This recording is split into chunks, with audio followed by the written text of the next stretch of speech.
संसद का budget session चल रहा है। इस सत्र के दौरान 14 मार्च को लोकसभा में पेश किए गए एक दस्तावेज में कहा गया कि साल 2020 में 3,73,434 भारतीयों को इमिग्रेशन क्लियरेंस दिया गया। दरअसल इमिग्रेशन एक्ट 1983 भारत के नागरिकों को विदेश में रोजगार करने के अवसर प्रदान करता है, मतलब उनको इसकी परमिशन देता है। जिन भारतीय लोगों को इमिग्रेशन क्लियरेंस मिला उनमें से ज्यादातर लोग 18 देशों का रुख कर रहे हैं या करते आए हैं। इस स्टोरी में इस पर बात करेंगे कि नौकरी और पैसों के लिए 2022 में जिन लोगों ने भारत छोड़ा वो कहां कहां गए और क्यों गए, वो ऐसा क्यों करते आए हैं। लेकिन सबसे पहले ऐसी ही स्टोरीज के लिए आप अनकट को फेसबुक, यूट्यूब और इंस्टा पर फॉलो और सब्सक्राइब जरूर कर लीजिएगा। तो सबसे पहले आपको देते हैं इन 18 देशों की लिस्ट। ये देश है UAE, Saudi Arab, Indonesia, Qatar, Oman, Kuwait, Bahrain, Malaysia, Libya, Jordan, Yemen, Sudan, दक्षिणी Sudan, Afghanistan, Indonesia, Syria, Lebanon और थाईलैंड। इन देशों में होने वाले पलायन को समझने के लिए संयुक्त राष्ट्र की एक रिपोर्ट की बात करते हैं। इसमें जो डेटा है इस रिपोर्ट में, उससे ये जो पलायन होता है उसको अच्छे से समझा जा सकता है। इस रिपोर्ट के मुताबिक साल 2020 तक 1,80,00,000 भारतीय विदेश में रह रहे थे।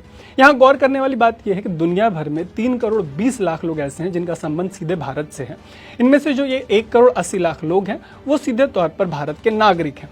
मतलब भारतीयों की जितनी आबादी विदेश में है उतनी तो कई देशों की जनसंख्या भी नहीं है। संयुक्त राष्ट्र के मुताबिक यूएई, अमेरिका और सऊदी अरब ये वो 3 ऐसे देश हैं जहां भारतीय सबसे ज्यादा माइग्रेट हुए हैं। इनके अलावा कनाडा, ब्रिटेन, ऑस्ट्रेलिया, न्यूजीलैंड भी ऐसे कुछ देश हैं जहां भारतीयों की आबादी जो है वो ठीक ठाक संख्या में है, वो वहां पे बसे हुए हैं। इनमें से ज्यादातर लोगों की देश छोड़ने की जो मुख्य वजह है उसमें रोजगार, बेहतर जिंदगी और पैसा, ये जो वो कारण है जिनकी वजह से ये माइग्रेट करते हैं। वहीं होम मिनिस्ट्री यानी गृह मंत्रालय के मुताबिक साल 2021 में 1,63,370 भारतीयों ने देश की नागरिकता छोड़ दी। संसद में बताया गया कि ऐसे फैसले के लिए इन लोगों ने निजी वजहों को अपना कारण बताया। बाकी देशों की तुलना में सबसे ज्यादा यानी 78,284 लोगों ने अमेरिका की नागरिकता के लिए भारतीय नागरिकता छोड़ दी। वहीं 23,533 लोगों ने ऑस्ट्रेलिया में अपनी नई जिंदगी शुरू की और 21,597 लोगों ने कनाडा की नागरिकता ले ली। इसी रिपोर्ट के मुताबिक साल 2021 में 300 लोगों ने चीन की नागरिकता ले ली। ये लोग पहले से ही चीन में रह रहे थे, जबकि 41 लोगों ने पाकिस्तान की नागरिकता ली है। इसके अलावा अगर साल 2020 की बात करें तो इस साल भारत की नागरिकता छोड़ने वालों की संख्या 85,256 थी और साल 2019 में 1,44,017 लोगों ने भारत की नागरिकता छोड़ी। आंकड़ों के अनुसार साल 2015 से 2020 के बीच यानी 5 सालों में 8 लाख से ज्यादा लोगों ने भारत की नागरिकता छोड़ी है। हालांकि 2020 में इसमें कमी आई, लेकिन इसके पीछे का कारण जो है वो कोरोना पैंडेमिक को माना गया। जैसा कि आपने आंकड़ों में देखा, हर साल लाखों लोग भारत छोड़कर विदेश में बस जाते हैं। यह आंकड़ा बढ़ता ही जा रहा है। इन सब के पीछे सवाल उठता है कि आखिर ये जो भारतीय लोग हैं, भारतीय नागरिक हैं, वो देश छोड़कर अन्य देशों में क्यों बसना पसंद कर रहे हैं। इसके पीछे बेहतर सुविधा एक बड़ा कारण बताया जाता है। इसके अलावा नए मौके, अच्छा भविष्य, अच्छी एजुकेशन, अच्छा हेल्थ केयर, ये तमाम वो वजह हैं जिसकी वजह से ये लोग देश छोड़ रहे हैं। होम मिनिस्ट्री के मुताबिक दुनिया भर के 100 से ज्यादा देशों में 3,20,00,000 से ज्यादा भारतीय रहते हैं। वहीं बीते 28 साल के अंदर विदेश जाकर रहने वाले जो इंडियंस हैं उनकी संख्या में 346% का इंक्रीज आया है। विदेश में रहने वाले भारतीयों की संख्या साल 1990 में मात्र 90 लाख थी। फॉरेन मिनिस्ट्री के हिसाब से भारत के जो लोग दूसरे देशों में बेहतर जिंदगी, पढ़ाई या किसी और वजह से चले गए हैं उन्हें प्रवासी भारतीय कहते हैं। इन प्रवासियों को 3 कैटेगरी में डिवाइड किया गया है। जो पहली कैटेगरी है वो है एनआरआई यानी नॉन रेजिडेंट इंडियंस। इसका मतलब यह है कि ऐसे भारतीय नागरिक जो बेहतर रोजगार और शिक्षा के लिए अस्थायी रूप से यानी टेम्पररीली 6 महीने या ऐसे किसी ड्यूरेशन के लिए दूसरे देश चले गए हों। इनमें से कुछ भारतीय नागरिक ऐसे भी होते हैं जो विदेश में बस जाते हैं और वहां की नागरिकता हासिल कर लेते हैं। दूसरी कैटेगरी है PIO यानी पर्सन ऑफ इंडियन ओरिजिन की। इस कैटेगरी में वो लोग आते हैं जो जन्म या वंश से ही भारतीय होते हैं, लेकिन अब वो भारत में नहीं रहते।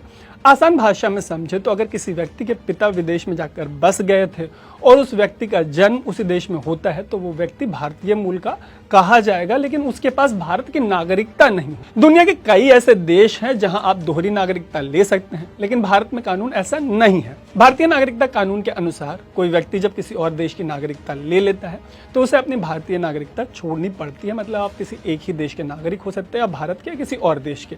दुनिया भर में ऐसे लोगों की संख्या लाखों में है जो बेहतर जिंदगी की तलाश में अमेरिका, ब्रिटेन या कनाडा जैसे देशों में जाके बस चुके हैं, लेकिन उनका भारत से जुड़ाव है जो अभी भी बना हुआ है। ऐसे लोगों को भारत आने के लिए वीजा लेना पड़ता था पहले। ऐसे लोगों को 2003 में भारत सरकार ने PIO कार्ड देने का प्रोसेस शुरू किया, जिससे उनकी जिंदगी आसान हो गई। इसी से जुड़ा एक टर्म है OCI यानी ओवरसीज सिटीजन ऑफ इंडिया। गृह मंत्रालय की वेबसाइट के मुताबिक OCI कार्ड धारकों के पास भारतीय नागरिकों की तरह सारे अधिकार होते, लगभग सारे नहीं। हालांकि उनके पास 4 अधिकार नहीं होते। पहला अधिकार, वो चुनाव नहीं लड़ सकते। दूसरा, वो वोट नहीं डाल सकते। तीसरा, वो सरकारी नौकरी या संवैधानिक पद पर नहीं जा सकते। और चौथा, जो खेती वाली जमीन होती है वो नहीं खरीद सकते। जाते जाते बात करते हैं इंडिया स्पेंड की एक रिपोर्ट पर। रिपोर्ट के मुताबिक भारत के अंदर भी रोजगार की तलाश में एक राज्य से दूसरे राज्य का जो माइग्रेशन है वो बढ़ रहा है, और ये संख्या जो है वो हर बीतते साल के साथ बढ़ती चली जा रही है। गांव में रहने वाली महिलाएं सबसे ज्यादा पलायन कर रही हैं। माइग्रेट करने वाले ज्यादातर लोग शहरी क्षेत्रों में आकर बस रहे हैं। साल 2020-21 की रिपोर्ट के अनुसार एक साल में भारत के ग्रामीण क्षेत्र में 26.5% और शहरी क्षेत्रों में 34.9% पलायन हुआ है। और जैसे हालात हैं, हो सकता है कि आने वाले दिनों में इस तरीके का माइग्रेशन बढ़ता चला जाए। उम्मीद है कि इस स्टोरी में आपको आपके काम की जानकारी मिली होगी। ऐसी ही स्टोरीज के लिए देखते रहिएगा अनकट। मेरा नाम है तरुण।